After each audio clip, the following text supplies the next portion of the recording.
Just going to wait for a signal that webcast has started and allow for any lagging.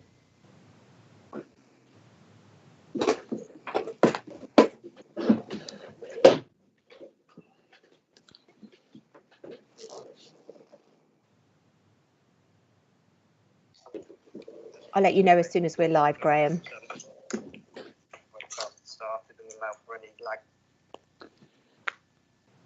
Welcome to the November meeting of the Overview and Audit Committee of Buckinghamshire and Milton Keynes Fire Authority.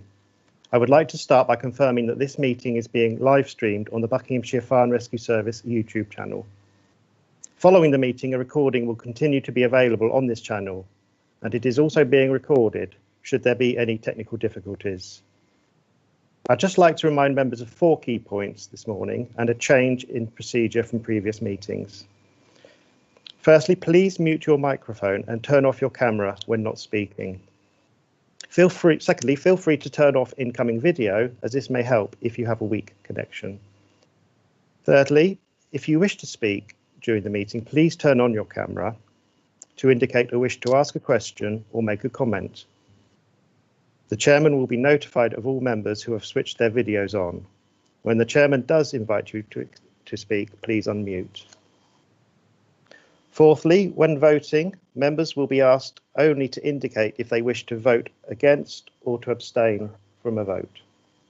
Where this is the case, the chairman will ask you to switch on your camera to indicate that you wish to do so. These will be monitored and brought to the chairman's attention. If you do not switch on your video, this will be taken as silent assent. In addition to these points, I'd like to remind members that the meeting will be observing a 2-minute silence at 11 AM. This may mean that I will have to interrupt a member or officer during a presentation of a report. Remembrance is also being observed at Aylesbury Fire Station, so Acting Deputy Chief Fire Officer Dave Norris will need to excuse himself from the meeting for about 20 minutes from 10:45. The chairman has agreed to the inclusion of a late urgent item at today's meeting. The matter relates to a consultation exercise being conducted by public sector audit appointments about audit fee variations, which closes on Tuesday, the 1st of December 2020. A copy of the report from the Chief Finance Officer was circulated to members yesterday, and it is proposed that the Chief Finance Officer presents his report before agenda item 14, which is the report from Ernst & Young. Neil Harris from Ernst & Young will be joining the meeting after 11 AM. During the preparation for today's meeting, a range of matters has come to light regarding agenda item 10 about the equal pay audit. This paper needs further analysis before bringing forward to members at a future meeting. The officer is therefore withdrawing the paper. Before I hand over to the chairman, for the benefit of viewers of the webcast, Katie Nellis, the Democratic Services Officer, will read the list of members in surname alphabetical order. Please turn on your camera and unmute to respond when your name is called.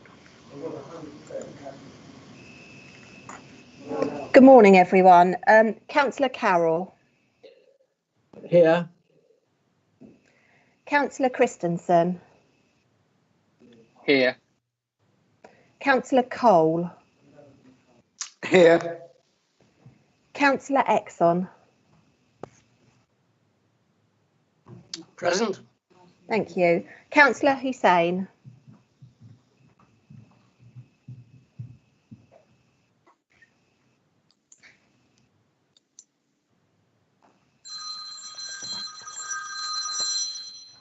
Councillor Hussain? Oh, we'll go back. Councillor Mallon. Present. Thank you. Councillor Mills. Here. Thank you. Councillor Minns. Present. Thank you. And Councillor Stutchbury. Attending. Thank you. Thank you very much, everybody, and thank everybody for attending this meeting today. Graham, any apologies? None received, Chairman. Thank you very much. Agenda item 2, the minutes of the last meeting. Any observations by members?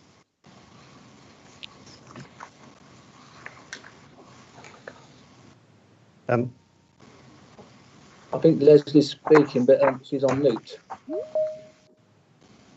Chairman, sorry, we were told if we put our video on that you would listen to what we wanted to say. I might have to leave the meeting early. I have explained to you before. I probably have to leave it. So please do excuse me. Thank you. Very understandable. Thanks very much for that. Agenda item 4, questions.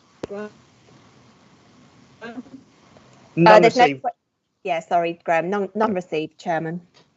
Thanks very much. Okay, then.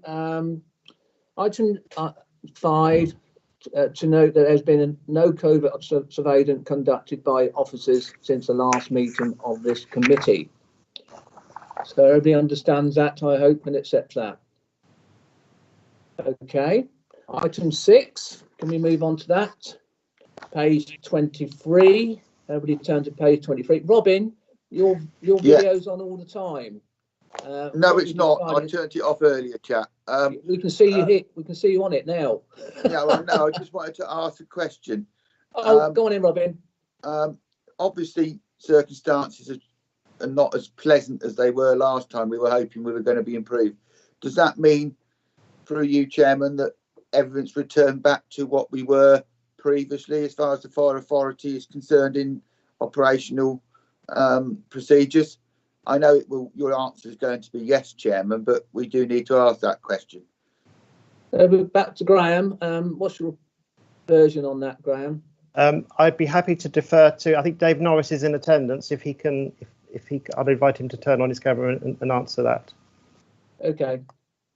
Thank you. Sorry, I picked up some interference. Could you repeat the question? When we were last meeting, we were optimistic that we were going out of lockdown and things were different. Now we've gone back into it. I'm just asking the procedure question. Have we gone back to the previous conditions and operating conditions which were imposed before? I know it'll be yes, but you have to ask that question. No, of course. I would say broadly yes.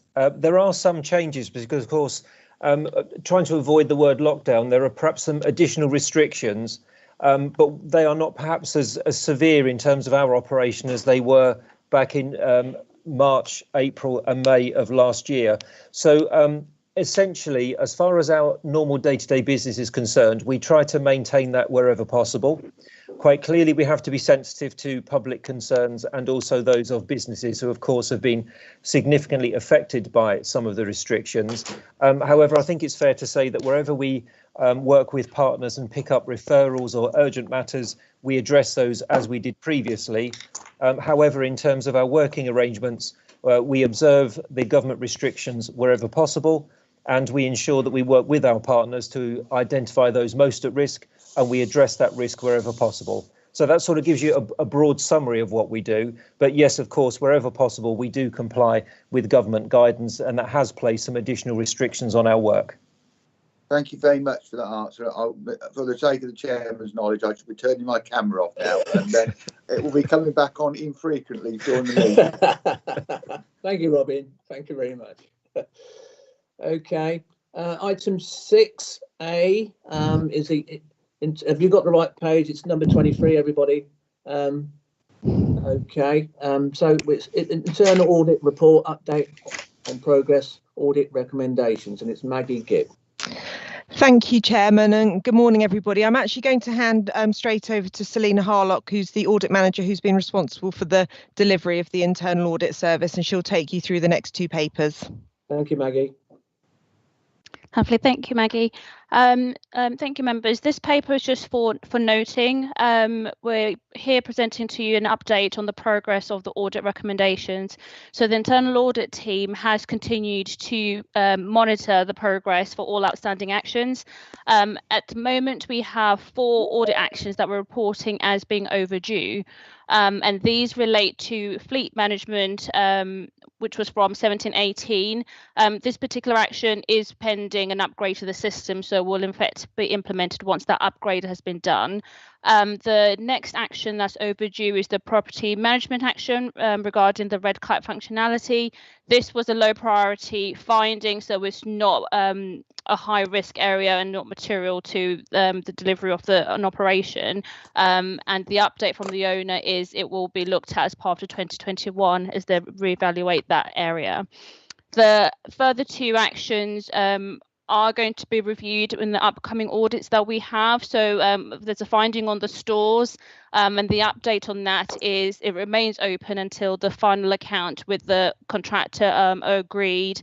And equally, the action relating to stores, there's an audit in progress right now. So we will look at that and provide an update on progress.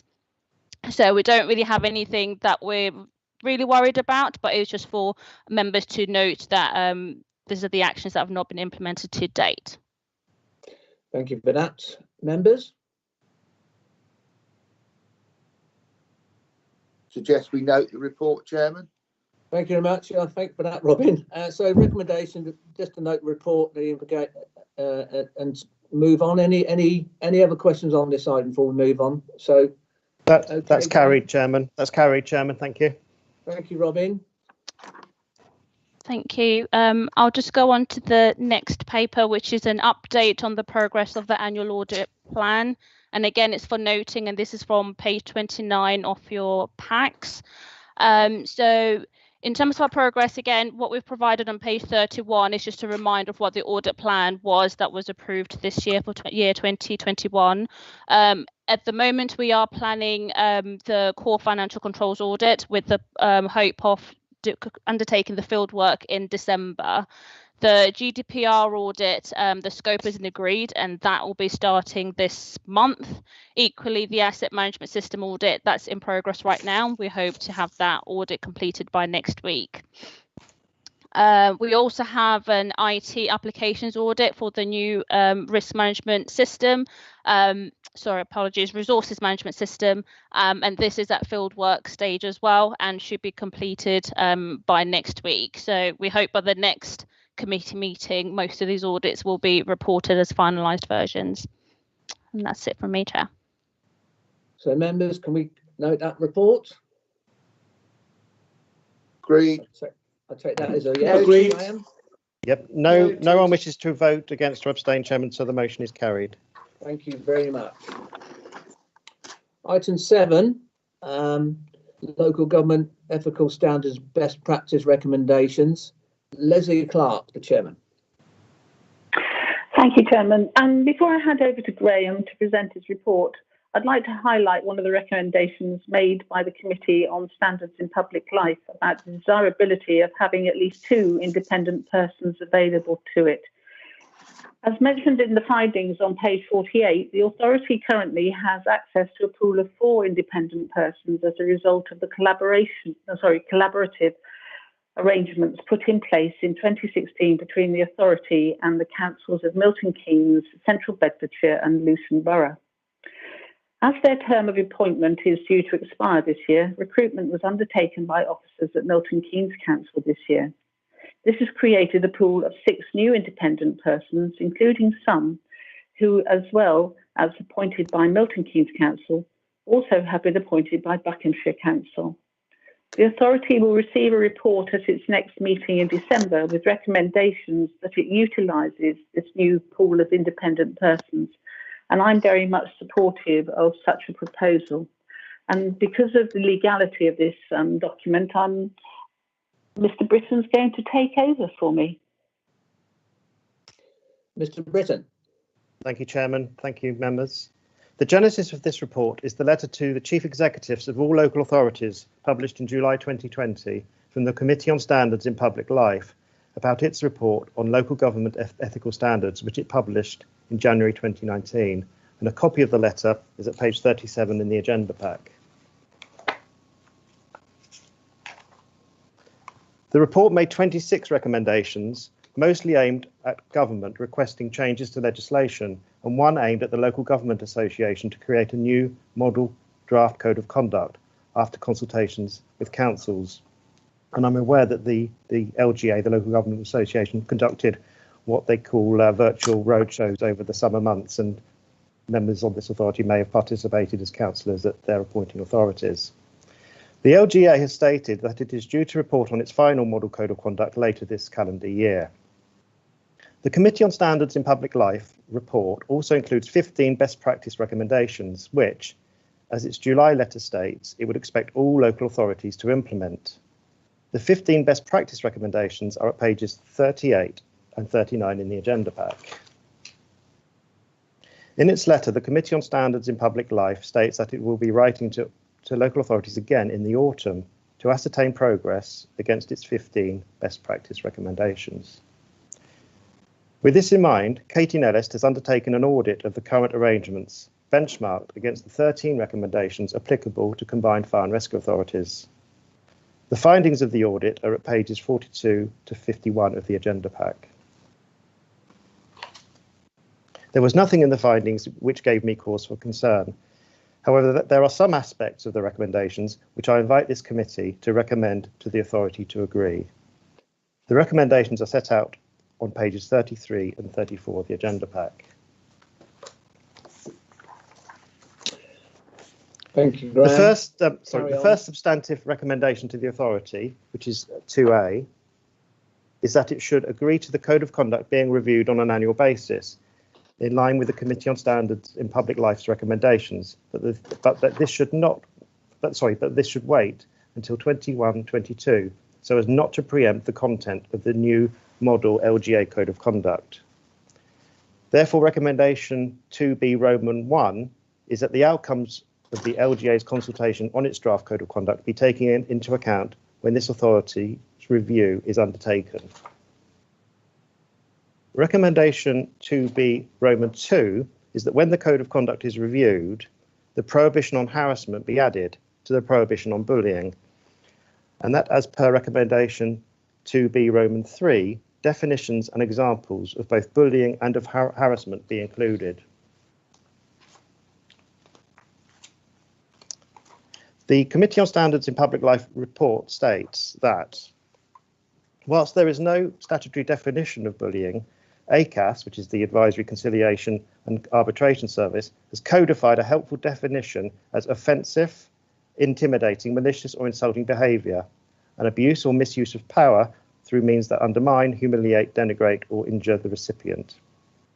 Harassment is defined in the Equality Act 2010 as unwanted conduct relating to a relevant protected characteristic, such as age, gender, race, sexual orientation, etc., which has the purpose of or effect of violating an individual's dignity or creating an intimidating, hostile, degrading, humiliating or offensive environment for that individual.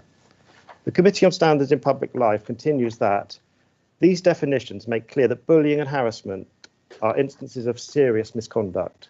By their nature, they are likely to be persistent behaviour rather than a one-off instance. A councillor should not be considered to be bullying or harassing an officer or another councillor simply by making persistent inquiries or requests for information, nor by saying something that the individual concerned simply dislikes or with which they strongly disagree.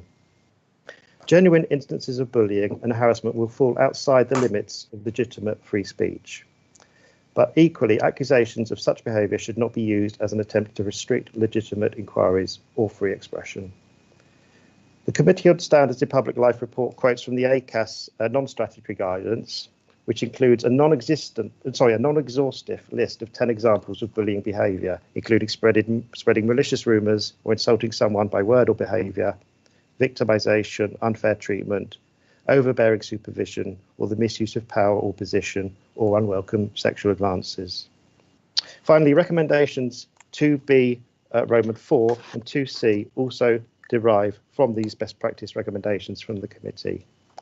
That concludes my canter through the report, Chairman. Happy to take any questions. Yeah, Robin, I think you want to ask a question. Yeah, well, firstly, can I thank the officer kindly for the report and the forthright manner that he's put it, and the harassment and update in the future looks positive. I do have one question for you, Chairman. Though it's immensely good to have outside people come on to an authority, can I seek some advice through the chair when it comes to declaring their outside interests, their allegiances and such like, that we have some governance over that? I'm minded to the fact that certain sometimes can attract people to an organisation. Though we want outside experience, we need to be assured that they're not bound by the same code of conduct as councillors, but we do need to be reassured of what they're bringing to the party and what their outside interests are, because we can't judge their comments in a meeting against what it is. Everyone can judge my comments in a meeting against my outside interests. I just seek some clarity on that, just for the sake of openness, really, and it's necessary. Thank you, Graham.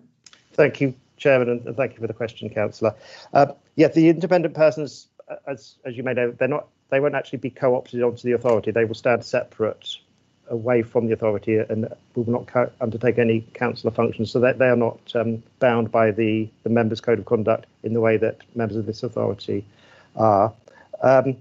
They have provided their credentials, which were vetted by Milton Keynes Council, and the proposal is for the December meeting to include a short pen profile of these individuals' credentials, and it will then be up to the authority which from those individuals that put themselves forward to appoint. Lastly, then, will that won't necessarily come to this committee? Obviously, it will go to the other committee, the Fire Authority, to agree. But will we all be given oversight of the final choice, so we understand where they come from? I can imagine Leslie will scrutinise them properly, but you know, if I don't ask these questions, then ask a silly question 6 months later, that's not really helpful. I don't want to in any way decry these people. They're obviously coming with some value to the organisation, and I know Leslie's going to answer my questions because she's turned her camera on pretty sharply. Leslie. I really just wanted to reassure you, Robin, that we would make sure that the people that we would have as independent people would be, bona fide. In fact, I believe it's coming to the executive committee, and I think you're a member of the executive committee, so you're going to see the pen pictures anyway. And it will be discussed with, various, leaders. So I believe that you will know about it all. So I really can't see any issue. The pen pictures we'll all be able to look at. So please be reassured that we won't be choosing somebody that thinks, oh, we can have that Robin Stutchery, because we won't be doing that. Okay. Sure. No, thank you, Leslie, but I'm not on the executive committee. Chairman, so, sorry. Okay, Graham. Chairman, thank you very much. if I may assist, the appointment of independent persons is a function reserved to the full authority, so it will go to the full authority, Councillor Stutchby. So obviously you'll have your input and oversight at that meeting. And we had hoped actually to be able to give some more detail about the prospective candidates at this committee meeting, but there was a little bit of a delay in getting the information from my counterparts at Milton Keynes Council, so we weren't able to trail their credentials for members at this authority. It's at this committee meeting, but you will see them. All the members of this authority will have input in the forum of the full authority meeting in December. And finally, I think the point about retaining independence is a point well made. And I referenced earlier the Committee on Standards in Public Life, their 26 recommendations, most of which were aimed at government. And one of their proposals is they've requested the government to change the legislation to ensure that a term of office of an independent person can last no longer than 2 years. So that's something that the Committee on Standards Life themselves are alert to, the danger of independent persons not retaining that impartiality and distance. Thank you for that, and I'm reassured that Leslie straight away jumped to answer me, and I know the chairman knows me of old. But that is a prudent question to ask, and the fact that it's coming to the full authority, that reassures me. But I don't sit on Milton Keynes Council, so I wouldn't have been involved in any of this. So, though I sit adjacent to the board. So thank you for that. I'll turn the camera off now so the chairman can have a rest. Thank you, Robin. Okay, well, Graham's already set out the recommendations and gone through them, so they're set out as they are. Does everybody agree the recommendations on this item? Agreed. Agreed. Yeah. Agreed. Agreed. Thank you. That's carried, Chairman. Thank you very much. And- Thank you, Leslie, for your input. Thank you, Leslie Clark. Thank you very much. I've still got another item, so I've got to hang about yet. I know. Thanks for your You input. you don't get rid of me that quickly, David. I wouldn't even try to. Right, items 8 on page 53. Corporate risk management. Stuart. Thank you, Chairman. Good morning, members. Before we look at the corporate risks themselves, you will have seen that we have included in the executive summary at page 53 of your packs a little more information on the sources that we draw on to identify, evaluate and manage risks that have the potential to disrupt our operations as well as affect the public and the communities that we serve. In particular, our engagement with the Thames Valley Local Resilience Forum and the linkages that it provides to central government. Obviously, it is not an exhaustive list and we draw on a very wide range of other sources. However, it is particularly valuable at a time like this when we are dealing with a number of very live and fast-moving situations, notably in relation to COVID and also our transition out of the post-EU interim exit arrangements. Obviously, there's been quite a lot of movement across the range of risks displayed at the risk map at Annex A, which is page 59 of your pack, and detailed in the risk register itself at Annex C, which is pages 61 to 70. Since then, the risks have been subject to regular scrutiny, most recently by the Performance Management Board on 8th of October, where all the Directorate risk registers were reviewed, and then by our Strategic Management Board at its 20th of October meeting. Turning to the 5 risks that are included in the Corporate Risk Register, I will just give a brief overview of each with some updates to what is reported on in the register, as in some cases there's been movement since the papers for this meeting went to print. I will then turn over to you for any questions or comments that you may have. So if I start with the staff availability risk, which is detailed at pages 61 to 62 of your packs, you will see an update on recent activity, particularly in relation to mitigating the risks arising from the recent Sergeant pensions case ruling and the potential for consequential increases in early retirements. Concerning the more immediate risk arising from the potential impact of COVID, whilst there has been an increase in COVID-related sickness absence nationally amongst fire and rescue services, locally here, our resourcing position has remained stable. This is at least in part a function of the measures taken to reduce the risk of infection within our workplaces and when our staff are out in the community responding to emergencies and undertaking other safety-related work. And in this regard, all of our premises now have COVID-19 secure status. Moving on to the funding and savings risk at pages 63 to 64, you will see that the government has, in the context of the economic uncertainties arising from COVID, decided to limit the impending spending review to 1 year only, rather than the 3 that had been initially expected. Obviously, this has implications for our own medium-term financial planning. In this regard, our finance team have prepared some future scenarios which range across optimistic, neutral, pessimistic, and reasonable worst-case scenarios. These are included in the financial strategy paper that is being presented to the Executive Committee next week and is available to view on the website. And forgive me, I think a question popped up somewhere. Did someone have a question? Robin? It was Councillor Hussain who had a question. Right. Babu. Thank you, Mr. Chairman. I'm just saying that when you're talking about COVID-19, I just wonder how often the staff get tested for the COVID-19, please. They would be tested if they were obviously if they were symptomatic. Basically, that is the answer. Obviously, we don't have a rolling process. I can see the Chief Fire Officer has put his hand up and has a response on that one. Thank you, Stuart. In terms of, just to pick up Stuart's point, we don't have a regular testing regime for fire and rescue service staff, but working in conjunction with our partners at Buckinghamshire, the Buckinghamshire Council and also our local NHS partners, we've secured Pillar 1 testing for members of our staff and their families should they believe that they've become infected with COVID-19. Thank you, Jason. Robin? Thank you. Yeah, thank you, Chairman.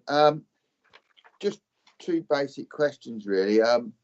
The oversight board looking at the retirement question, which is a huge financial question for the authority because of the changes in the way pensions were delivered and whatever, without going back over that. The government with the 1 year spending agreement, which makes it difficult to meet that requirement because you can't plan. What work's going on in the authority with other principal government organisations, BMPs or whatever, to try and ask some support to that? Because that I had a private meeting yesterday over pensions, and it just concerned me that there's a lag in there, and we do need to be able to plan our finances beyond 1 year. And pensions are a static necessity and important to the workforce. And I seek assurance that what work's going on outside. I know I will get a letter answering some of my questions, but this is a public meeting, so it's important I ask those questions in the public, because I do think that's a huge drag on the authority, and our commitments to having to meet the pension thing without a 3 year spending package could be detrimental to delivering services in a way. Thank you. Thank you for that. I think perhaps I'll ask Mark Hemming possibly to pick up that one. Yeah, Mark's on the screen. Mark. Yeah, thank you for your question, Councillor Stutchbury. Just to update members, the process is that this year we seconded a Director of Finance from another fire authority into the Home Office to work on preparing a submission to the Treasury as part of the comprehensive spending review. So they work closely with some senior sector users, representatives from across various fire authorities, to make representation to the Treasury on a number of items where we think we need either additional funding or to maintain existing funding. One of which that Councillor Stutchbury pointed out very astutely is around pensions and the future uncertainty there. There was a decision a number of years ago which increased the cost significantly of all unfunded public sector schemes. So it cost us an extra £1.6 million a year, of which we currently receive £1.2 million a year in terms of a ring-fenced grant. That grant is subject to some uncertainty. Originally it's for 1 year, and we've been receiving it on a rolling basis to date. So one of the things we've made a very clear representation to government is that we need to have that grant going forwards in order to be able to afford the pensions in terms of employers' contributions going forwards. Councillor Stutchbury alluded to a meeting we had yesterday with him to talk through the accounts, and this paper was mentioned, and I agreed that I'd find a copy of the submission for him, and I would recommend that I place that perhaps in the members' library so it's available to all members to have a read, because it is a very useful document to have sight of in terms of how we are planning to deal with some of the uncertainty that's been mentioned. Thank you very much for that answer, but just to come back. Robin, you come back with a question? Yeah, usually do. Just to seek assurance that what is the authority doing with other authorities to make members of Parliament throughout their jurisdictions aware of this problem, because they are our custodians and in Parliament, and we really need them to be aware of this issue so that when they're discussing this in whatever committees they are in Parliament, they are advised that there is an issue here and they can act accordingly with best advice rather than wake up to it when it appears to them, because they are very busy people and they may not know about this little problem that the fire authority does against the problems of the national country. But as far as we're concerned, it's a huge problem. Yeah, the Chief Fire Officer's got his hand up, so I'll bring in Jason if that's okay on that one. Jason. Sorry, Mark. That was from before, but I can pick up the issue in terms of how we've been lobbying MPs. We could do with the chairman. We continue to lobby MPs. We continue to lobby through HMIC FRS in terms of our inspection processes, in terms of future funding, and we also continue to lobby through the National Fire Chiefs Council by supporting any interventions that they're currently doing. So the process of consulting other authorities and getting them on board with the same message is ongoing, and we continue to do so as we have done over the last number of years. So hopefully that may pay off in the future. Fingers crossed. And can I thank you for the time yesterday explaining the pension stuff to me? That was very much appreciated. And I look forward to reading the correspondence, and I shall act accordingly. Okay. Thank you. There's another question. Councillor Christensen. Thank you, Chairman. Two questions, if I may. First one on COVID. With the conversation about how we're tackling the outbreak moving into a vaccine phase, there's some quite conflicting advice coming out in terms of who will qualify in phase one, variously described as the NHS or emergency services and or blue light. Do we have any clarity whether our staff will be eligible for vaccinations in the first phase? That's my first question. My second one is actually following up what the Chief Fire Officer just commenting about lobbying. Really, we've been speaking about lobbying the government in terms of being able to make a one-off adjustment to our precept for as long as I've been on this authority. Do we get the feeling that we're being listened to, I guess, more positively than in the past? I'm just thinking we're very close to in the budget setting process and close to obviously having to submit our precept for the coming year. Will it be this year, or are we still just talking and not getting any updates from the government? Thank you. Okay, Stuart and Jason, I imagine. I think Dave Norris has his hand up there to perhaps address those. Yeah. Hi, Dave. Thanks very much. Good morning, councillors. Councillor Christensen, if I can pick up your point about vaccination, you'll remember, as we've brought to members' attention before, we are very active with our colleagues across the Thames Valley area, particularly through the local resilience forum. And the Chief Officer regularly attends the Strategic Coordination Group, which currently takes place every Tuesday and considers a range of matters in relation to both COVID response and ongoing towards COVID recovery. As you would expect, the matter of vaccination is very current. And at this week's meeting, there was a range of discussion with colleagues, both from health, from local government and also from emergency services around, firstly, our involvement in a vaccination programme and whether we would be active in providing vaccination support, whether that be through premises or personnel or other, and also the status of each organisation within any vaccination programme.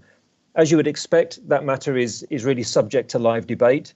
There's been no decisions yet, and colleagues from NHS England and NHS Improvement did confirm that there is some modelling ongoing across government and involving local authority and local resilience forum partners, which really focuses on how far priority is given towards those in NHS and care sectors, those within other key worker areas, including emergency services, and how far then that includes the general public. As you would expect, no firm decisions have yet been made. And of course, it's very much contingent on the characteristics of the vaccine. And we understand that the vaccine which has recently been in the headlines, and that's the only one we've been able to consider so far, requires some very specific handling prior to its delivery. So that's again a constraint within which we're working. So the Local Resilience Forum agreed this week to establish a task and finish group, including emergency services and wider partners, which will fall under the auspices of the Strategic Coordination Group. And we will be involved in those ongoing discussions about our place within a vaccination programme, but also how well we can support wider colleagues in the delivery of that programme and our involvement within it. And I'd be very happy to bring back an update to members as that work develops. That's very positive. Any other comments? Sorry, Chairman, can I just answer Councillor Christensen's point on the precept flexibility, if I may? Thank you. Okay, so as part of the HMIC review of all fire services, they found that some services are better funded than others. So as part of our submission that I alluded to earlier on the comprehensive spending review, the first paragraph states that actually the only way to resolve the issue of funding discrepancies is through increased precept flexibility. So it's kind of foremost and frontmost in our submission to the Treasury, but ultimately we won't know until we get the provisional settlement which is likely to be towards the end of December. So whilst we're hopeful, by no means can we rely on it. So it's just one of the number of scenarios that Stuart alluded to earlier that we're working on. Thank you. Any other questions? Okay, I'll put the recommendation. 1, the status report on identified corporate risks of Chairman. Annex C. Sorry, okay. Sorry to interject, Chairman. I think Stuart hasn't finished his paper. Okay, sorry, Stuart. Carry on, Stuart. Not a problem. So thank you. Yes, so Mark just mentioned the scenarios, which I gave you a very broad brush overview of a little earlier on. Those are included in the financial strategy paper that is being presented to the executive committee next week. So they are available to view on the website. If I just quickly turn to the information security risk, which is set out at pages 65 to 66, you will see that we have revisited the definition of this to make more explicit reference to risks associated with internal information management, as well as those emanating from external sources, because obviously they are both potential areas of vulnerability. Regarding the latter, this remains a clear and present danger for all legitimate organisations, including the fire and rescue and local government sectors. And incidentally, you may have seen in the media recently that Hackney Council was subject to a serious cyber attack in the latter half of October, which paralysed many of its systems and services. The UK National Cybersecurity Centre is currently investigating this attack, but it is a reminder to us all to remain vigilant in the face of these types of risk. Just finally, turning to the potential for disruption to our operations as the transitional arrangements with the EU expire at the end of the year, particularly if no formal trade agreement has been reached on and agreement on the nature of our future relations with the EU, you'll see that there are various updates on pages 67 to 68 covering issues such as potential impacts on the strategic road network, fuel distribution, and GDPR. We are monitoring these areas very closely, including locally via the Thames Valley Local Resilience Forum and nationally through the NFCC. And finally, if I just touch on COVID again, we did pick that up obviously in the staff availability risk. And in particular, obviously, I've already talked about the steps we've taken to minimise the risk of infection in our workplaces. And Jason also mentioned earlier that we've now secured priority access for up to 17 symptomatic frontline operational staff on a daily basis, which obviously means we can respond quickly when needed and minimise the impact on our operations. Also, of course, alongside that risk is the potential risk for seasonal influenza. And just in that regard, we had a very, very good take-up on our offer of free flu vaccinations for all staff. We took in 150 vaccination doses, and we've had 134 of those taken up, which is the most I think we've had in any year. So that pretty much covers it. Obviously, we've had a... Yeah, obviously, I'll just, if there are any more questions or comments, otherwise I'll hand back to the chairman. Robin. Thank you. Just a brief comment. It's moved into the lighter colours, the EU transition period. If there is, through the change, huge problems coming back, will we get an update on what those problems are? We are fortunately not a coastal community, but if we aren't doing the problems they'll have at docks, the government has said it's made some provision for stacking trucks and lorries, but a traffic jam can build up into us, and there may be some road issues. There may be some ability to be able to manage fire services if major arterial roads are blocked.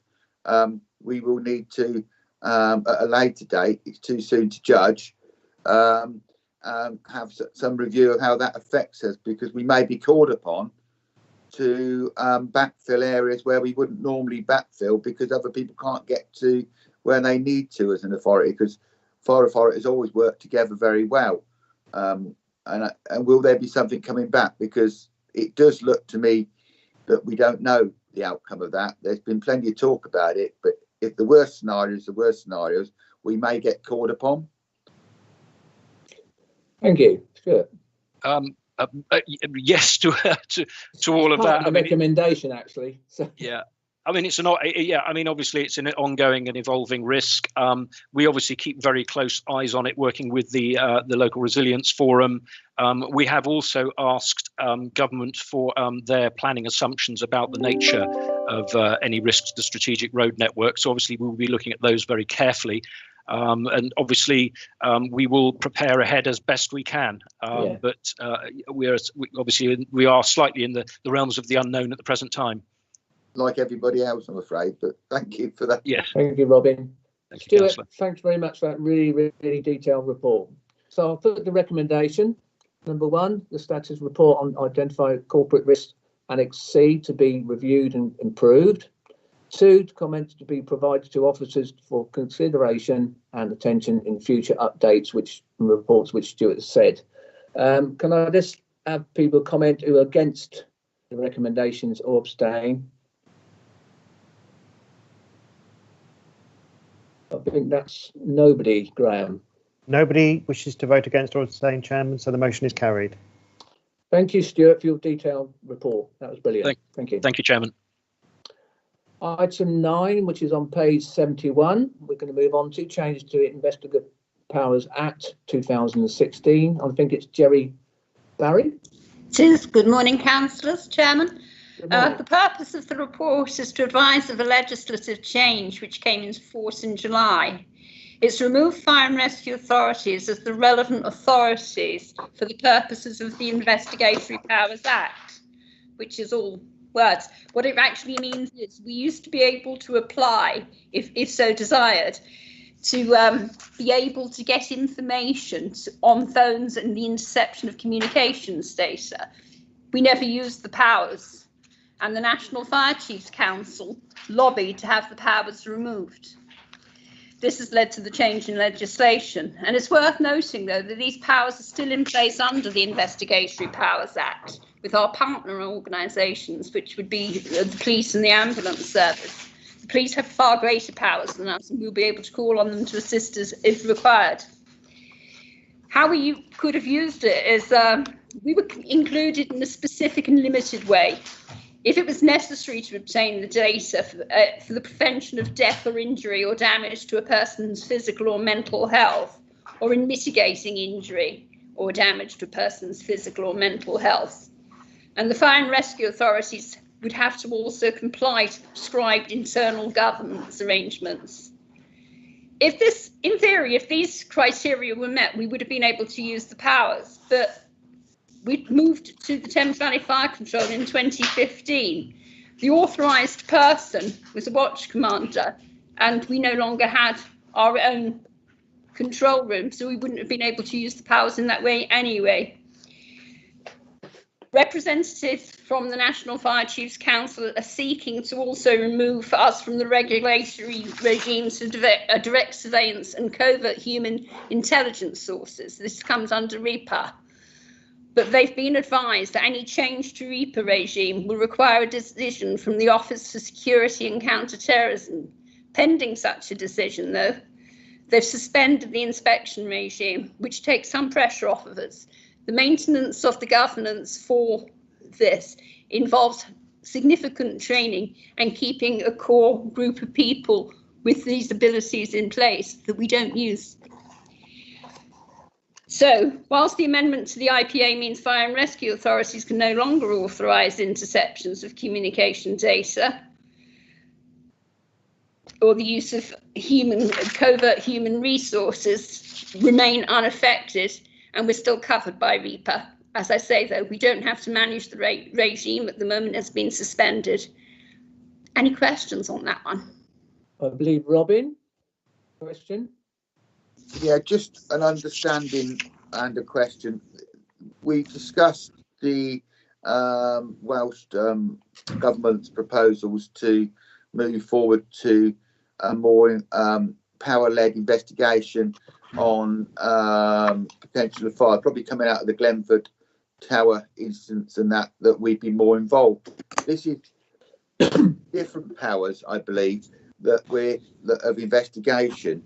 Would this act prevent us from, in Hina's actions against people if we found a crime had been committed or something to do with fire? And what is the negatives of not being involved in this as an authority against the positives of not being involved? Because I worry that those two signals, one signal is seeking a little bit more influence, this signal is seeking no influence, and it's kettling the abilities to be able to take such actions in fewer and fewer hands. Is there a logical reason why the fire authorities nationally wish to have this withdrawn? I'm saying that they did because what you said, but what I haven't got is an explanation why we would want to give up powers that we once had. I'm always reluctant handing power back to government or handing it to somebody else before I know why.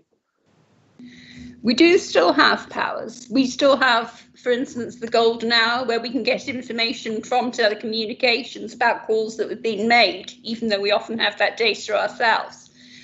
But we work very closely in collaboration with partners, and the extent of the police powers are so much greater than ours ever were, and we can always use those. So it doesn't take anything away from us that we're aware of because we weren't using those powers, but we have a background of people who can support us, and we still have some powers under different acts as well.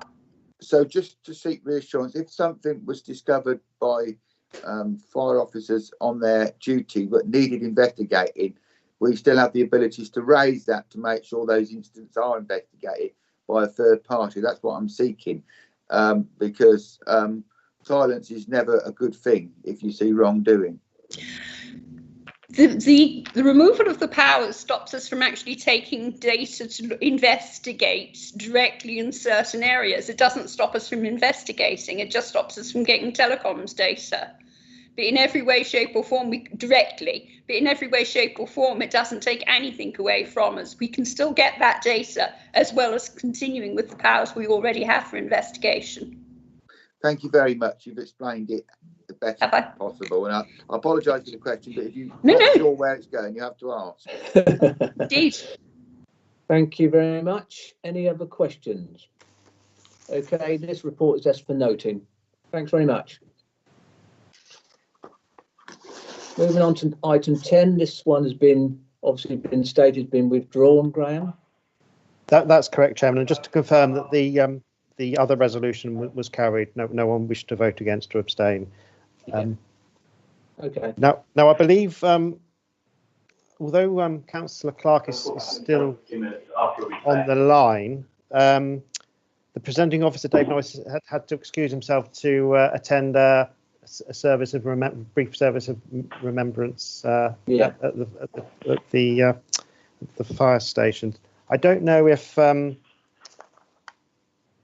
Callum Bell is available to if we could move up the agenda item, perhaps with your permission, Chairman, just to start. Callum Bell is available to start perhaps this update on the operational assurance improvement plan before we pause the meeting to observe 2 minutes of quiet reflection.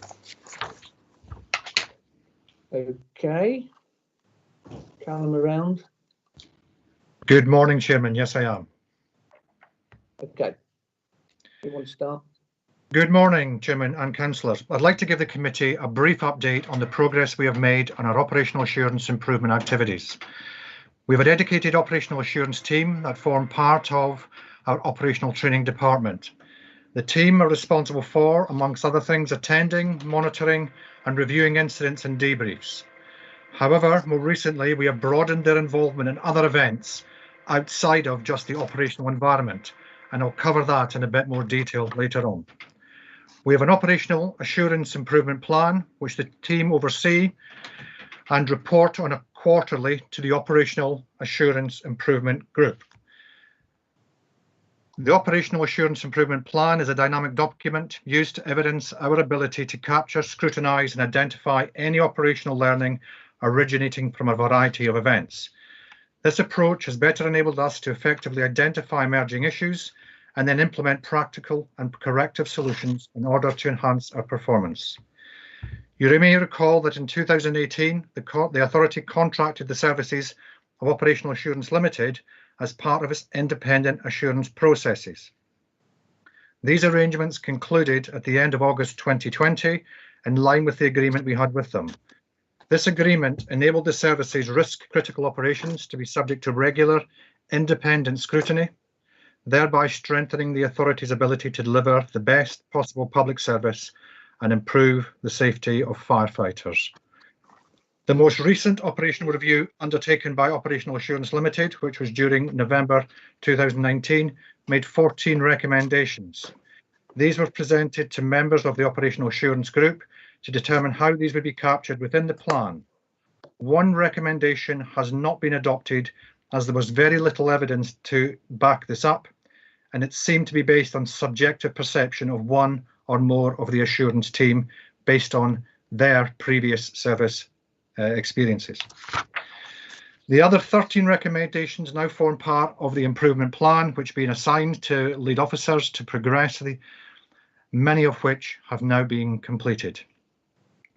The Operational Improvement Assurance team also produce a bi-monthly newsletter which covers incidents, events of note and identified learning to be adopted and implemented.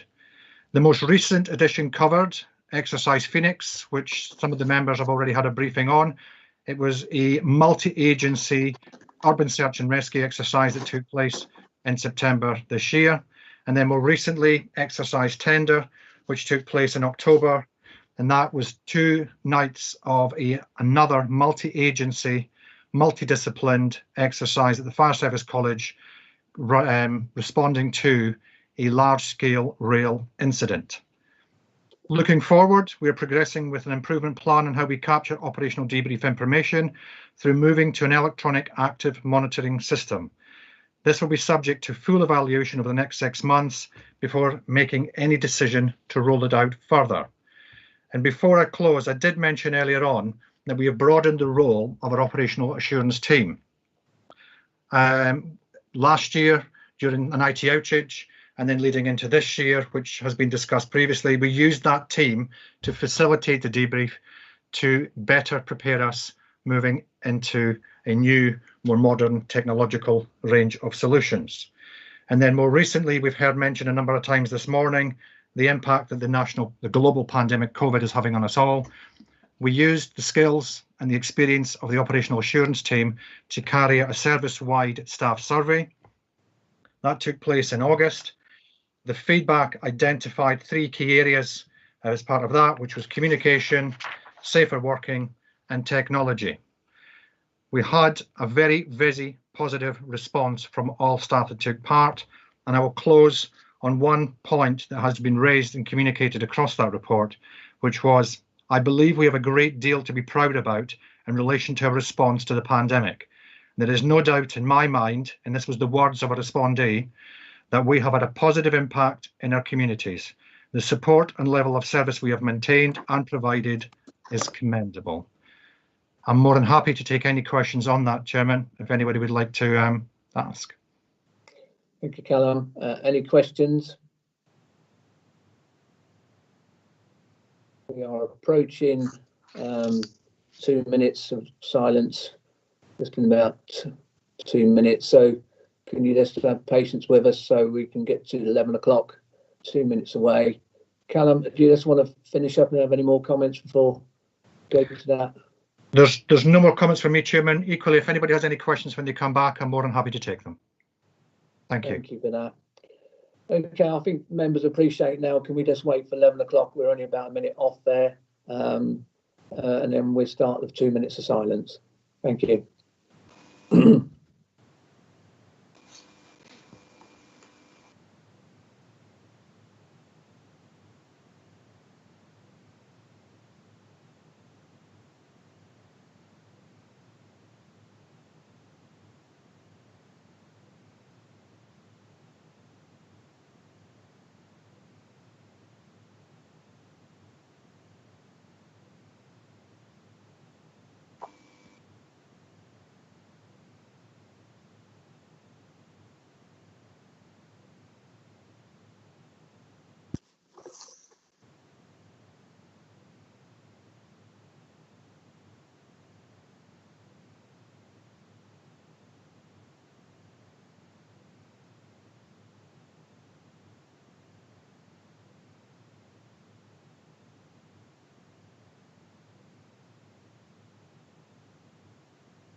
So Graham, I believe we're now going to start the 2 minutes of silence.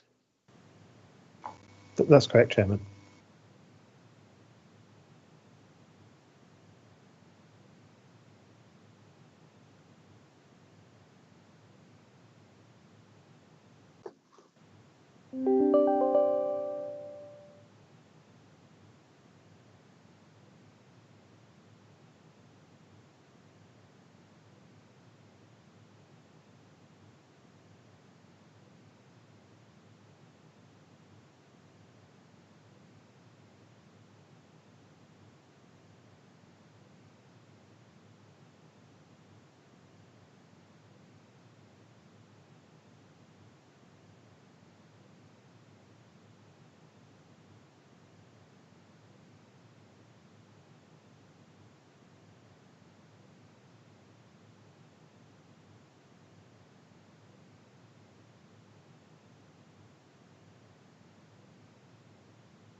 Chairman. Okay, thank you very much for observing that, everybody. It's very important. Right, moving on to item 11. Graham, is Dave Norris around, or? He's just returning from the forecourt of the fire station where they were observing a service-wide 2 minutes of silence, Chairman. So it might be opportune to take the late urgent item from Mark. Yes, Hammond. Mark, could you move on to this late item? Mark. Yep, certainly. Thank you, Chairman. And thank you for accepting this as a late urgent item, and apologies to members for the short notice. But as Graham mentioned earlier, the consultation deadline is the beginning of December, and we thought it important that committee members have the chance to discuss something that's very pertinent to the Overview and Audit Committee, that being the audit fees. The current arrangements, if there is a proposal to increase or vary the audit fee in any way, is that all discussions are had locally with the audited body first to try and get to some agreement, and if that can't be agreed, it then goes to Public Sector Audit Appointments Limited, who are the appointing body for the auditors. The proposal here is to split that into two parts, so that if there's a national reason for variations, so for example, if the Code of Practice for audit changes, if there's some regulatory requirement changes that affect all audited bodies, these should be dealt with nationally. Whereas if there are some local issues, so for example, quality of working papers or a local objector to the accounts, then that should be discussed locally. And the proposal I put forward is that we broadly support that approach. The issue we've had in the recent years is that there have been a number of national issues and where fee increases have been proposed, but having done some investigative work with other fire authorities, I've noted that the fee proposals proposed by different audit firms vary from firm to firm, with some firms proposing little or no increase and other firms proposing that fees almost double or more than double in some cases, which doesn't seem right if it's a national issue to have that level of variation. So the proposal is that actually PSAA should intervene more rapidly on those national issues so that it's consistent and fair between different authorities. I'm happy to take any questions that members may have so that we can feed that in before we agree a response to finalise between yourself, Chairman, myself and the lead member for Finance and Assets. Thank you, Mark. Robin? Just a brief trick question, Chairman. Are we saying there's an increase or not an increase in the audit fee? Because you didn't. And if there is an increase, is that within what we expected? Because there has been some inflation generally in audit fees for local authorities that I've seen during the recent period. They seem to have increased their charges quite readily, these companies. And we are dealing with public money which affects service delivery. So those questions are why I've asked them. You didn't say there was either way. Okay, no, happy to cover that. So this consultation is purely around the process for agreeing fees rather than setting out the level of fees itself. However, there has been a proposed fee increase for the 1920 audit, which is within the financial implications of this paper. So the scale fee as assessed by PSAA is 24,162. However, the proposed fee for E&Y put forward is 46,358, which, as you appreciate, is a substantial increase. This will be dealt with under the current process, which is to discuss locally where possible, but PSAA will arbitrate where necessary. So we haven't got to that level of discussion yet with the auditors. It's a bigger increase than I was expecting. The reason for this consultation, I think, is because, as you say, more and more firms are putting in for more and more fee increases year on year. So PSA are trying to get hold of that. And there's still a big piece of work that they need to do to set a reasonable base figure for the year that has just been completed. But given the number of fee variations that have been put to them, that's going to take some while to resolve, as you'll appreciate. Well, thank you for that response. We are not a cash cow and they shouldn't treat us as one. And hopefully that we can get a decent, obviously that inflation could be a bit, it just seemed a huge increase from 24,000 to 40. I mean, if only we could all put that into our people who paid us, we'd all be really well off, wouldn't we? I'm sure that if we all did that, we'd get told where to go, wouldn't we? Okay. But no, I think thank you for that. I am now confident that you are handling it really very well. Thank you. Councillor Christensen. Thank you, Chairman. I obviously welcome the review and to have a mechanism to challenge fees and make sure that it's set at an appropriate level. Probably just respond to Councillor Stutchbury, because the PSA did authorities a great disservice in the last tender round by setting a level of audit fee where the auditors actually couldn't deliver the service that we required. And as you might remember, Robin, all authorities, their auditing of their accounts was greatly delayed and sign-off greatly delayed because additional work came in that there wasn't a model to allow for funding for. And the core fee actually didn't cover the work that should have been taking place anyway. So the new arrangement was desperately needed. And in the end, while I don't, no offense to our auditors, I don't wish to pay them any more than we need to. We do need to pay them properly for the work that needs doing, so it's finished on time and our accounts are signed off on time. That'd be a step forward, though, wouldn't it, Anderson?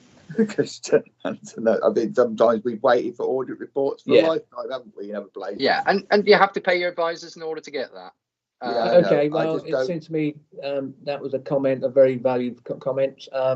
Members, any members against or abstain on this at all? And Mark, can you get on with this, obviously, if there isn't any? That seems okay. Graham? Thank you, Mark. Yeah, Chairman, the recommendation, just for the benefits of members of the public, is that the Chief Finance Officer be delegated authority to finalise the draft responses for submission in consultation with the Chairman of the Committee and lead member for Finance and Assets, Information Security and IT. That recommendation is carried, and I think, Chairman, you were going to invite, because of the short notice that members have had to consider this paper, I think you were going to invite them to if members wish to submit any comments. Yeah. to do so by email to you, and you would liaise with Mark Hemming and Councillor Hopkins accordingly. Absolutely. Thank you very much for that. Okay. Can we go back to item 11, please? Is Dave Norris available? Thank you, Chairman. Yes, I'm now back. I'll just read out the item at the moment. So, Magistrates Inspectorate of Constabulary Fire Rescue Services, Buckinghamshire Fire Rescue Services Improvement Plan Update. David, you're going to speak, and I believe the Chairman's going to speak on this one. I'm just going to introduce David, actually, just to say that I had my interview with the inspector last week, and it went fairly well. One never knows till the outcome, but the questions weren't sort of thumb screws or anything like that. It was a very, very friendly discussion, and I'm quite happy to hand over now to David Norris. And thank you, Chairman, for letting me be in the meeting. And I will now leave the meeting. Thank you. Bye-bye. Thank you. David? Thank you, Chairman. So this report relates to our substantive inspection, which was held last year and for which we received our report in December. For members who are not familiar with the HMIC FRS inspection programme, I'll just give a brief summary of how we got to this position. I'll give a brief summary of the improvement update, the improvement plan so far, which is in the appendix to the paper, and also I'll give a brief update on the COVID-19 inspection, which, as you just heard the Chairman refer to, concluded last week. So following the completion of the first round of inspection by HMIC FRS of all 45, as they were then, fire and rescue services, HMIC FRS published the report into this service in December 2019, and that was following our inspection, which took place in June and July 2019. An improvement plan, the summary of which is in the annex to this pack, has been developed, addressing specifically the report recommendations, of which we received 2, and the identified areas for improvement. So in summary, our report identified 11 areas to which inspectors drew our attention as identified areas for improvement. We received 1 cause for concern, which is an HMIC FRS classification of an area which they recommend a fire and rescue service treat with the utmost seriousness, and any cause for concern is accompanied by recommendations. And we received 2 recommendations, and I will cover those in a summary of the improvement plan. So our proposed improvement plan was brought to the authority in February of this year, and it was agreed that we would progress through the plan and we would report regularly, hence my update to you today. Our service liaison lead, who is an identified officer within HMIC FRS and who is our initial contact point for all matters relating to our inspection, is Paul Kay. He's from Merseyside Fire and Rescue Service, and he's been our service liaison lead for approaching 2 years now. He visited us on the 10th of March this year, just prior to the initial lockdown period, and I discussed with him, myself and Stuart and other colleagues discussed with him our approach to addressing the matters within the report and our improvement proposals, and he was content with our proposals and felt that they were a sensible way through which we could manage our improvement journey. On the 13th of March this year, Sir Tom Windsor, who is the Chief Inspector of Fire and Rescue Services, wrote to all services confirming that inspection work is suspended as a reaction to the COVID-19 pandemic, and there would be accompanying arrangements for seconded officers. And we have a seconded officer, Group Commander Richard Priest, who is a service liaison lead for other areas within the country. And then later on in March, it was confirmed that the round 2 inspections, which were due to commence in the mid to early part of this year, would be suspended. Originally, we were due to be inspected in June and July next year. However, that has been put back and we wait to see when we will next be inspected. Following a commission earlier, towards the summer of 2020, the Home Secretary commissioned HMIC FRS to carry out an inspection of all fire and rescue services in relation to their preparations under COVID-19. The 3 Thames Valley Fire and Rescue Services were inspected broadly at a similar time in a consecutive period. And for the first time, the 3 services had Paul Kay overseeing the inspection. So we had a good sense, and we will certainly pick up a good sense of how well arrangements played through across the three services, and I can talk about that shortly. We remain in regular contact with Paul Kay, despite the fact that he's not able to visit the service. Our inspection concluded towards the end of last week, and we understand and arrangements are in place for the Chief Fire Officer to receive a verbal update following that inspection, hopefully by the end of this week. But certainly in our communications with Paul, he is very satisfied with the amount of support that he got from us, the amount of evidence that our officers were able to provide, to the point where the inspection timetable was actually reduced because he was able to satisfy his investigation at an early period. And I think that's testimony to the preparation colleagues across the service put into inspection, and also the way through which they conduct themselves during the inspection programme. The last thing I wanted to mention before we go into the improvement plan in slightly more detail is that the Chief Fire Officer is also a member of the HMICF FRS External Reference Group, and that is a relatively small group of colleagues from across the sector, including the Home Office, the Local Government Association, Police and Crime Commissioners and the National Fire Chiefs Council, who provide some specialist advice to HMIC FRS and very much are used as a test bed for understanding how well inspection is producing the intended results, how far it supports the fire sector in its improvement journey. And it's also a way through which HMIC FRS can test out some of their thinking and can test their results. And our Chief Fire Officer represents Chief Fire Officers alone. He doesn't represent another organisation, so is well placed to give a relatively unique view as to how the inspection programme impacts on individual services, which again, we feel is a benefit to this organisation. So if I can turn your attention now to the improvement plan, the way this has been constructed is that we cover the identified areas for improvement. And if you look in the column titled Inspection Pillar, you can see the respective area of the report to which that relates and whether or not it's an area for improvement, or as you track further through the table, you'll see whether there was a recommendation. So in relation to the key areas, and they're the ones I'll go through, I think it's probably fair to say that a headline in our report was that HMIC FRS view ourselves, and this is similar to a number of other fire and rescue services, that we perhaps could consider how well we evaluate our activity. And you may have noticed that in terms of the improvement activity, a further column through the report, that you'll see the evaluation featuring quite strongly. And that's something we initiated early. We continue through that evaluation to take a really strong root and branch view of how well we carry out our business and the effect that has more widely on the public. We keep Paul Kay regularly updated on this, and again, it's yielded some really interesting results on which we can build. So in terms of both prevention and protection, there are areas within that that continue to be evaluated.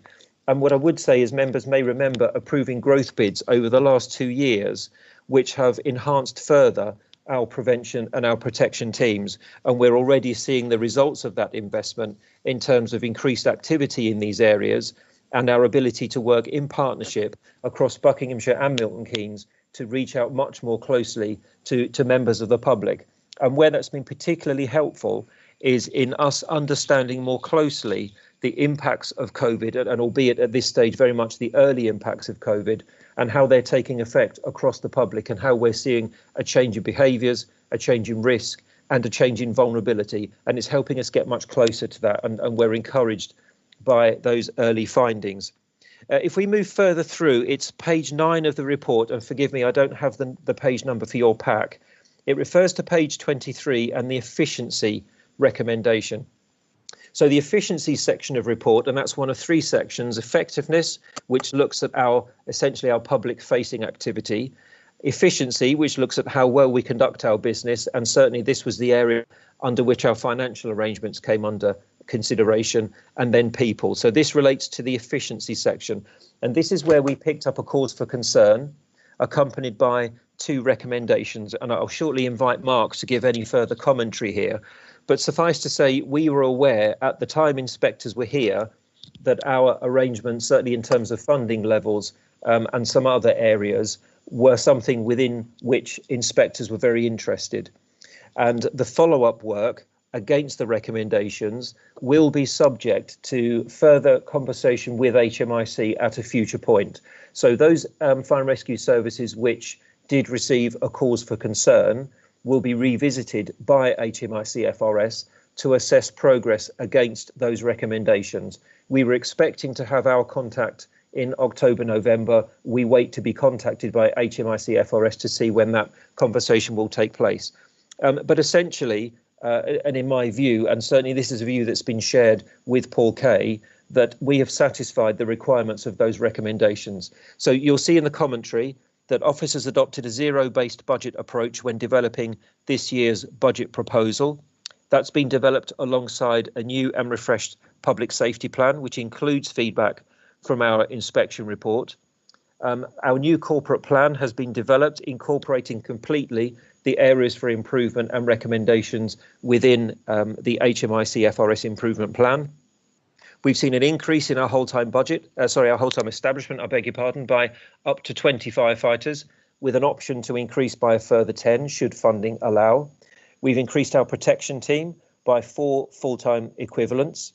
We've introduced the head of technology transformation and program management role, including a program management office, to give us greater control and greater understanding of how well our projects are embedded and take effect across the service. We've consulted the public on our public safety plan, and as you'll see, we have introduced a draft financial strategy which also incorporates many of those measures within our business as usual. So I'm very confident that we're moving quite thoroughly through the recommendations themselves, as well as identifying the areas for improvement. Now, some of those you'll notice have been signed off as green. In my view, they are complete to a measure of satisfaction. And again, broadly, these are ours to own. It's not something against which we're required to report to HMIC, but as you would expect, we keep them close on these matters so they are fully informed of how we're addressing issues raised within our report. There are none which are red, and I'm pleased to report we've been able to carry out a range of activity across all of these areas, despite the current constraints and despite the impact of COVID-19, because we believe very much that this is part of our business as usual.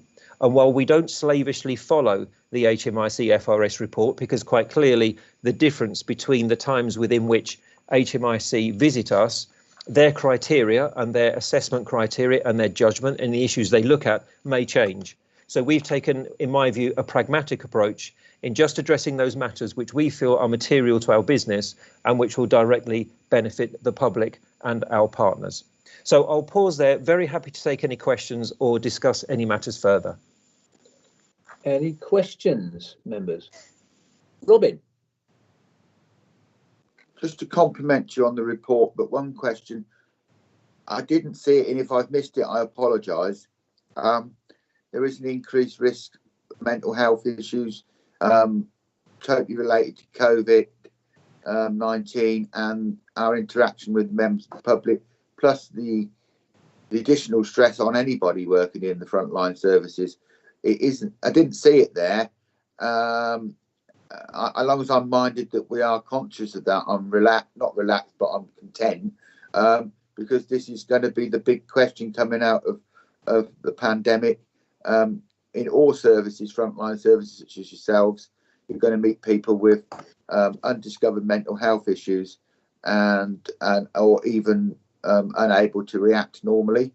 I just need to say that because I didn't see it in the report. If I've missed it, I apologise again. Can I come back on that, Chairman? Yes. Yeah. Thank you. Thank you, Councillor Stutchbury. It's a really good question. What I would suggest is the report you see here and the improvement plan is based on the inspection report from December last year. So our arrangements around COVID-19, how well we're looking after our staff, because of course our staff and their families are significantly affected by the pandemic. That's been addressed in the COVID-19 inspection, which concluded last week.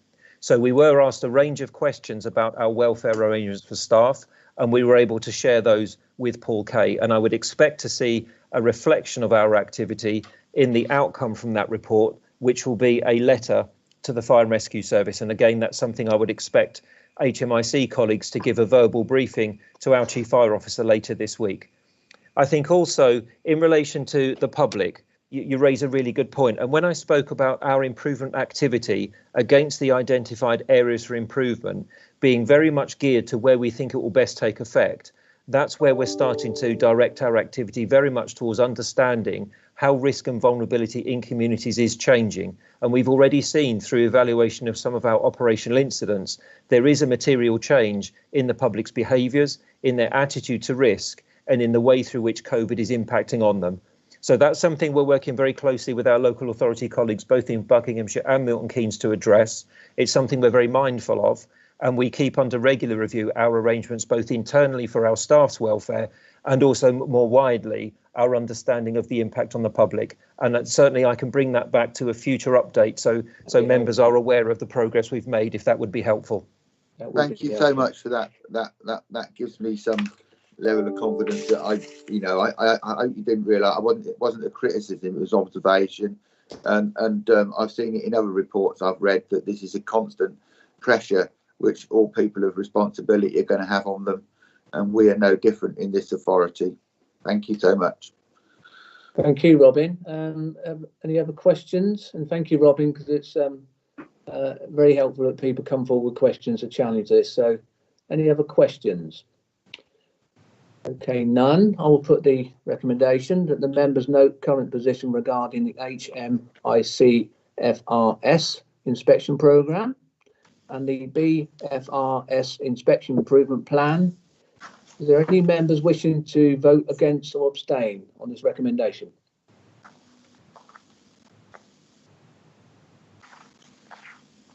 Oh, sorry, no member wishes to vote against or abstain, Chairman, so the recommendation is carried. Thank you very much. Item 12 we've already been through. Right, item 13, and that's on page 165, Treasury Management Performance 2020-21, quarter 2. I think it's up to you to go through this. Marcus? Thank you, Chair. For financial year 2021, April to September, the accrued interest earned was 72,000, which is 3k lower than the budget set for the same period. For the first time in a number of years, the Fire Authority has not been able to meet the quarterly interest receivables budget, and this is a direct impact of the low interest rates due to coronavirus pandemic. We anticipate the low interest rates will certainly continue for the remainder of the financial year and into next financial year. The authority is currently projecting to achieve 100,000 in interest receivables for financial year 2021. With the pandemic in mind, we are ensuring cash flow is a priority before considering investments. The reason for this is to be able to have access to cash immediately, to be able to pay employees, pay suppliers, and also to cover any potential delays in receiving funding from precepting authorities. As and when we do invest our funds, we will continue to work hard to obtain the best returns on investments in line with our Treasury strategy and ensure we can meet our short-term cash flow requirements. We are in regular contact with our financial advisors and we have frequent updates on the market position. As mentioned previously, the low interest rates are likely to continue into next financial year. So in terms of setting the budget for the next financial year, as part of the medium-term financial plan process, a bid has been put in to reduce the income from 150k to 30k. This figure will be revised if there are any changes in the interest rates between now and the final budget approval by the full Fire Authority in February 2021. Thank you, and I'm happy to take any questions. Yeah, any questions? Can I just note that Councillor Christensen just left the meetings and got another meeting to go to. So, Robin. It's just a brief observation and a question. Will there be any future modelling on two fronts? One is obviously once the COVID pandemic's under control, which we all hope it will be, or manageable, there's going to be a financial drag period that might affect these things. The other thing is once we finish transition periods to our separation from the European Union, there needs to be an adjustment and looked at whether there's any financial implications in the value of sterling and the value of our monies against the core value of the interest. We need to be minded lastly, which is the third point, that there may be changes in the way the economics go forward as the new presidency in America evolves.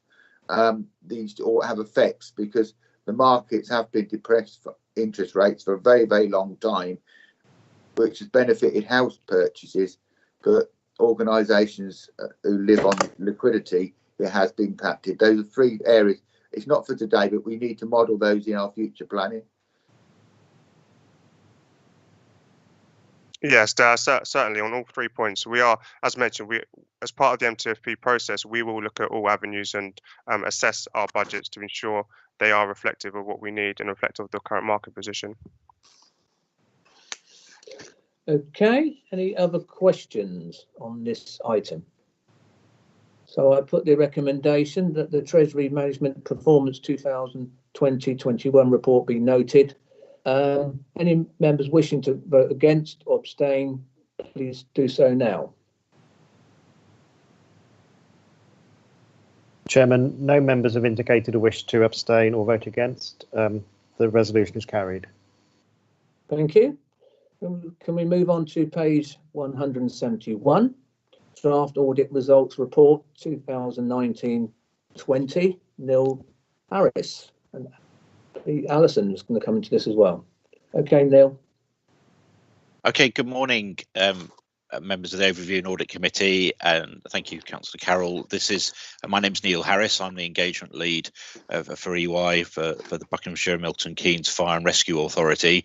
Hopefully you'll have met me at the last meeting where I ran through the progress on our external audit of the financial statements for financial year ended 31st of March 2020. At that stage, I reported that we'd made some good progress on our external audit, and there were a small number of items that we needed to finish, one of which was the receipt of pension fund assurances from the auditors of the Buckinghamshire Pension Fund, but also completion of some of our additional work associated with implications from the COVID-19 outbreak, particularly considering valuations of assets and reporting of the valuer's expressions of material uncertainties on asset valuations, and also disclosures in the financial statements associated with the basis on which the authority is preparing its accounts as a going concern, considering liquidity and viability, looking at least 12 months ahead from the date of the audit report.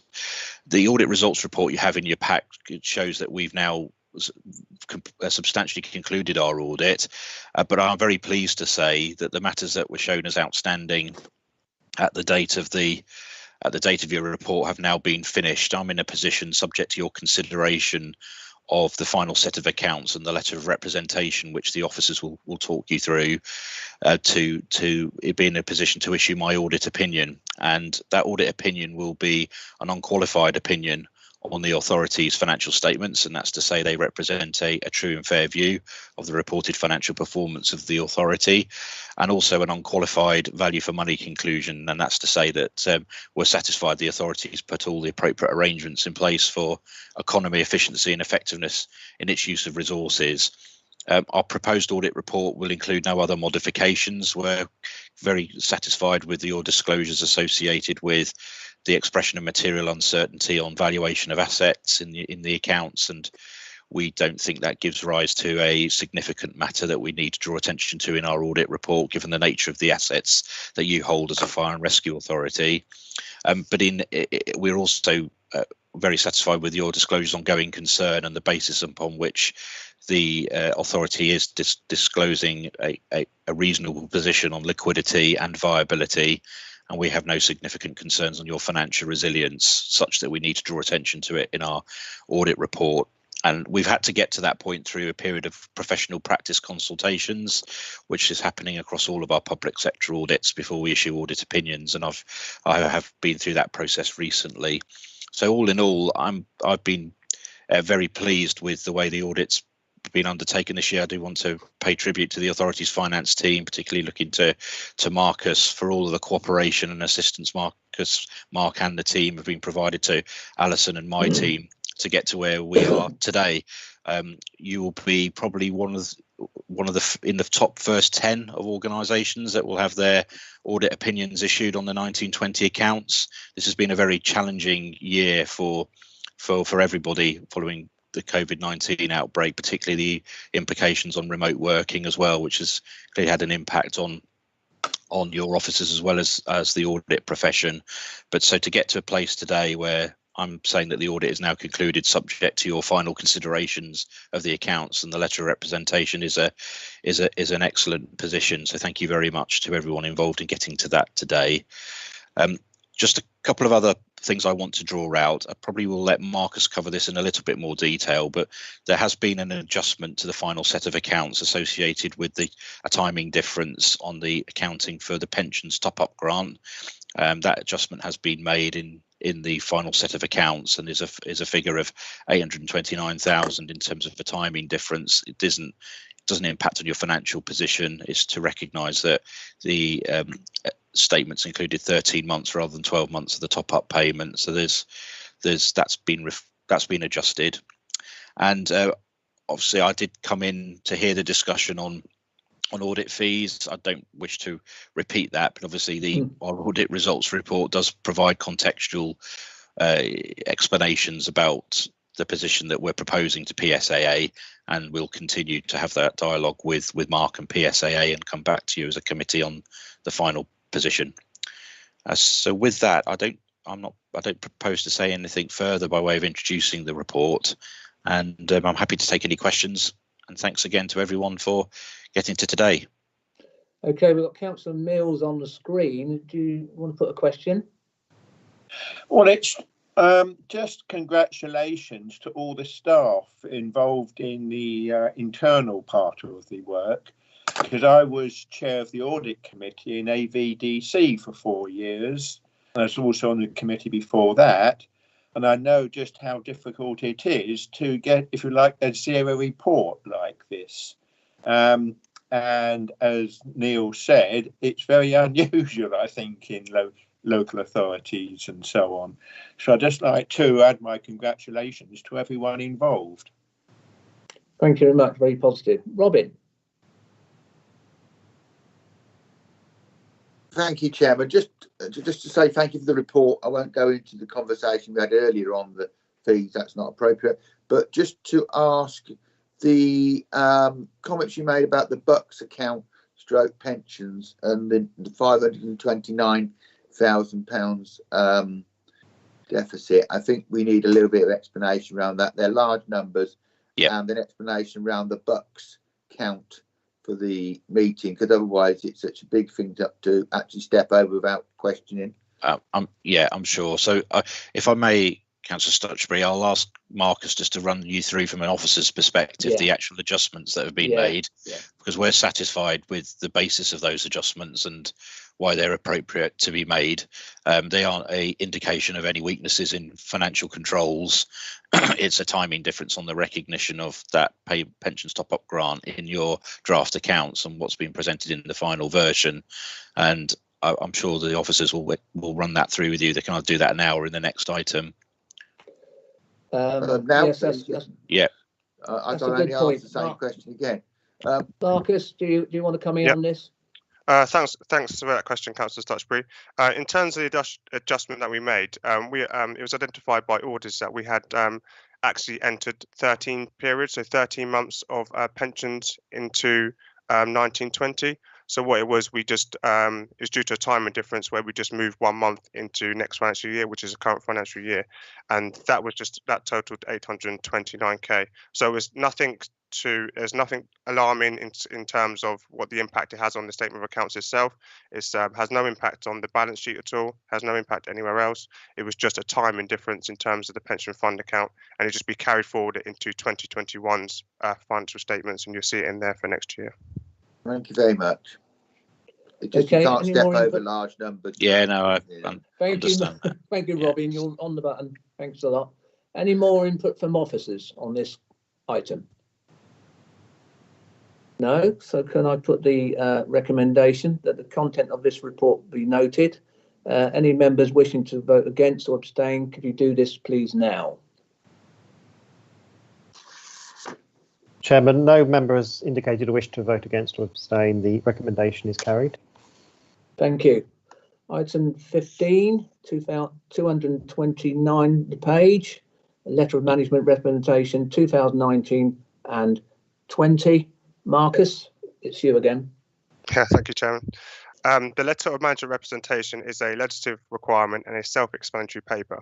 The information contained within this letter contributes towards the auditors being able to form an opinion as to whether the financial statements give a true and fair view of the authority's financial position. Since the version taken to July's O&A, there have been a few additional items added, and these have been seen and underlined within the letter. The letter of management representation is to be signed by the Director of Finance and Asset and Chairman of the O&A. Thank you, and happy to take any questions on the letter. Any questions, members?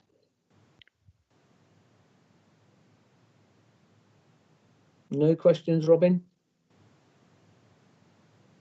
Okay, can I put the recommendation on this item? Robin? He's on mute. No questions, Chairman. I accept the letter. I thought you were going to come back on this item, so I was giving you a bit of space on that one, Robin. So you're okay? Yeah, thank you. Thank you very much. The recommendation that the letter of representation be approved for signature by the Chief Financial Officer and the Chairman of the Overview and Audit Committee. Any members wishing to vote against or abstain on this recommendation, please do it now. Chairman, no member has indicated a wish to vote against or abstain. The resolution is carried. Thank you very much. Item 16, adoption of audit statement accounts year ending to 31st of March 2020. Marcus. Thank you, Chairman. All I'm going to do today is just run through the changes made since the version that was presented at July's O&A. A couple of these points have been raised already by Neil, and we've answered them. So the first point being we've added a going concern review on page 19 of the Statement of Accounts, page 257 of your pack, I believe. This informs the users of the accounts that we are ensuring that we can continue in operations for the foreseeable future. And this looks at COVID-19, the medium-term financial plan, reserves, and also our cash flow position. Since the papers were published for this meeting, we have now received the final audit results report from E&Y, and they've given a verbal update to you on today. The audit results reports includes an audit opinion, which is not seen in the statement of accounts you have. And this is usually seen on page 22 or page 260 of your pack. I will therefore add the audit opinion into the final version of the statement of accounts before they are signed accordingly. Note 30, events after the balance sheet date, page 76 of the statement of accounts or page 314 of your packs. We are now reporting one event after the balance sheet date, and this is the sale of Bletchley Fire Station in October 2020. And lastly, as previously mentioned, regarding the Firefighters Pension Fund account on page 317 of your pack, due to a timing difference in postings in the financial ledger, we have had to make an adjustment. I can again say there was no direct impact on the balance sheet, just minor changes to the presentation of note 16 short-term debtors. That's all I'm going to go through on the statement of accounts, and happy to take any questions. Thank you. Any questions, members? Robin.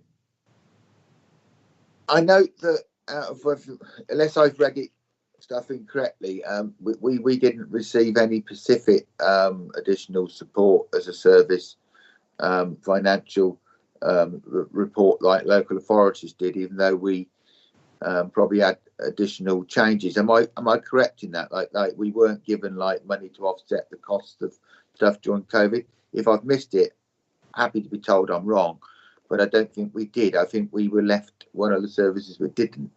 If that's wrong, please correct me. I'm going to pass you over to my colleague Asif, who's got his hand up and is prepared to answer that question. Thank you. Thank you, Councillor Stutchbury. A very good question. We have actually received funding in two tranches. We received in the region of around 690k. We initially received 90k in March 2020. And for this financial year, we received 606k. So this is specifically related to COVID funding for this financial year. And that's something that we report on in our quarterly monitoring reports. And there's a specific table in those reports which details our spend to date against that funding. Thank you for that. I didn't see it anywhere, and I thought there was, and if we hadn't, I wanted to ask, and you've reassured me. That's all I need to know. Thank you. Thank you, Robin. Any other questions, members? So I'll put the recommendations. Two of that the matter raised by the external auditors be considered. That the statement of accounts for the financial year ending the 31st of March 2020 be approved for signing by the Committee of the Overview and Audit Committee. Should say Chairman, I imagine. That's correct, Chairman. Apologies. Yes. Any member wishing to vote against this or abstain, could you do this now, please? Chairman, no member has indicated a wish to vote against or abstain. The resolutions are carried. Thank you. Agenda 17, forward plan, should be noted. Okay, I think that's virtually the end of the meeting, but can I say, and I believe this is the first meeting we've actually done like this, so it could have been difficult, but with your patience and help, members and officers, we seem to have got through this very well indeed. Robin, do you want to say something? Yeah, just to say very much what you said, Chairman. I think the system of being dormant to asking question is a very good system. I don't need to come up with that, but it works very well because you can instantly see who's going to ask the question. I think it was a good. It worked well. Whoever come up with that, well done. You know, and it gave me opportunity to keep asking questions, which is why I'm here, and I think it worked well. Well, I'm sincere about this, Robin. Robin, you've been really good today and supportive, and we're here to scrutinise, and we've done it. I think this system's been working very well. We've been doing it nearly 2 hours. I don't think we've made any major mistakes. My role is quite a simple one, trying to keep order and hopefully let members talk.